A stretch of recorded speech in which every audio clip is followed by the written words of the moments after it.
Good evening, how are you? My name's Keegan. Well, I posted the video that I had recorded yesterday, which I guess is me deciding that this is time for me to start this journey. And so here we are, another video.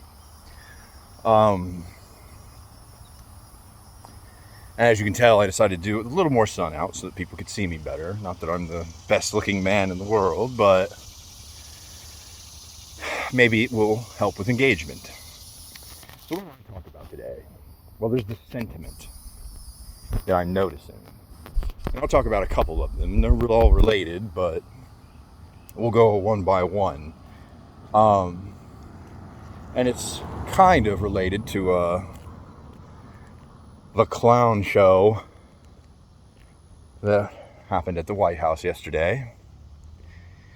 I haven't seen any videos of it myself, and I'm probably not going to. I don't really involve myself with trailer trash, but it did happen at the White House, and so here we are.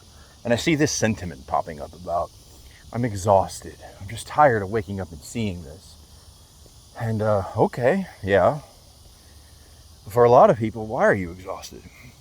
What have you done? What actions have you taken that will exhaust you? Now, you may say mentally or emotionally you're exhausted, but that, there are people right now who are locked up against their will, having done nothing wrong of their own. I'm sure they're exhausted, and they don't get the chance to unplug. They're plugged in constantly. They don't get a choice. I know people need to take breaks, but some people don't get breaks. Some people are in this, whether they wanted to be or not. Of course, for people who show up to protests, who help with their communities, who, take actions and do things, I understand that, and that's fair. But in my estimation, not a lot of people are doing that. But there's another thing that's popping up. I see the whole, I've just decided to tune out of it all. It's negative, and, I don't want to bring that in my life, I choose peace. Okay, that's fine. But peace is fleeting,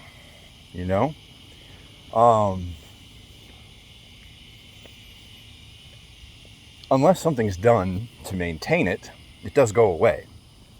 And you may say, well, I choose peace, I want to keep the negativity out of me, and that's fine, but for how long will that last? Somebody could come grab you and take you, and then peace is shattered. But some people want to live their lives that way, and I say, enjoy it while it lasts, because it won't last. It is going to come to an end.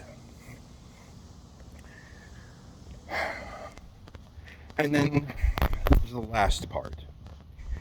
And this part really gets me, because this part, to me, it kind of spits in the face of everyone who's ever done anything to affect change in the world around them, Like, you could pick any name from history, at least any of the names that we know, get any sort of publicity, You could choose Gandhi, you could choose Martin Luther King, you could choose anyone. They were just normal people. We have the luxury of hindsight, so we know these names, and these names are propped up, and they're giants upon whose shoulders we stand. But at the time, they weren't. They were just people. And they did what they felt they had to do. They did what they were called to do. And if it wasn't fair, but they did it. And the thing I'm complaining about, and bringing all that up as a counterexample to, is, well, what can I do? What can I do? What do you want me to do? What can I do? What do you want me to do? Blah, blah, blah. I don't know. In yesterday's video, I pointed out how, well, I think it's futile. It takes 30 seconds to sign a petition. Have you done that? How many protests have you gone to? You know? Have you taken time off from your job to do any of these things? I know the argument is that, well, I gotta work, I gotta make money, I gotta pay my bills. You won't have to worry about that once they've put you into camp. And that is a point I'm gonna harp on as I make more of these videos, because that is something that is already happening to some people and can definitely happen to you.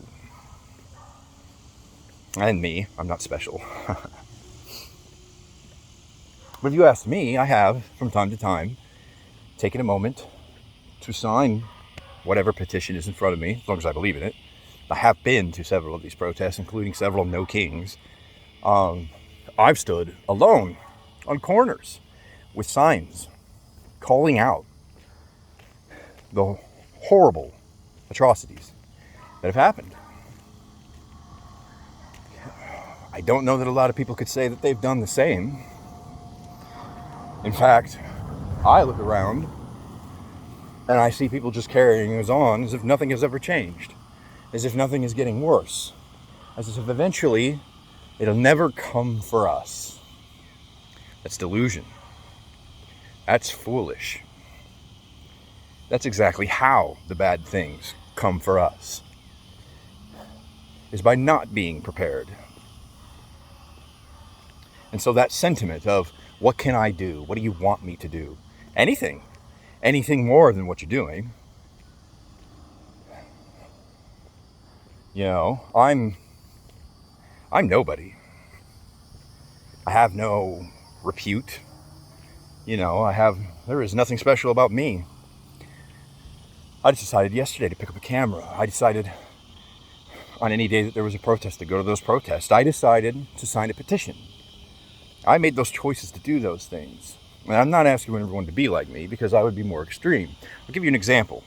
And you can only take my word, because you don't know me. But say I was in a situation where, I don't know, I've worked at gas stations before, plenty of them. And so I've had situations, you know, gas stations, all kinds of people in society come along. And I've always thought to myself, kind of feared, because I know what it would mean for me, but I've always thought to myself, well, what if I have Hispanic coworkers. What if someone came along, for example, a gang of ICE agents, and they didn't have a warrant, and they had no right to snatch someone up?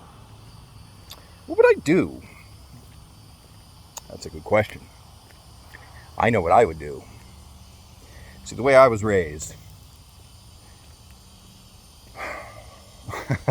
I'll use real world examples actually. The way I was raised, if a child falls into a pool, deep water, who can't swim, you hit that water and you save that child.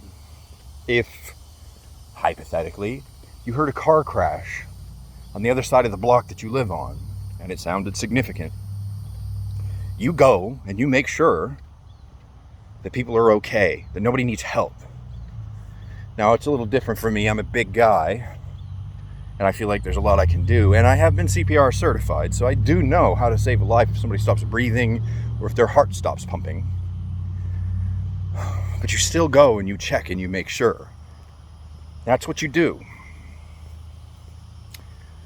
And if federal agents are detaining someone and they don't have a warrant, well, that's a kidnapping. And however futile it may be, however much of a senseless waste some may think it is, the way I was raised, if someone's being kidnapped, you save them. That's what you do. And I'm not saying I would succeed. I'm not Rambo. Can't take on multiple men at once. But I am a big guy. And it would not be the first time a gun has been held to my head, or pointed at me, or even shot at me. And we need people to make those kinds of sacrifices. We need people to be willing to do things that can put them in danger. Even if you wouldn't put your body in the way of a bullet for a stranger, just doing what I'm doing now, or doing what anybody who has a platform does, their face is tied to what they're saying. So if the time ever comes when they decide to start rounding up people who are speaking out, unfortunately, you're still in danger, but that's a sacrifice. That's something you've decided to do at a cost to yourself to help others.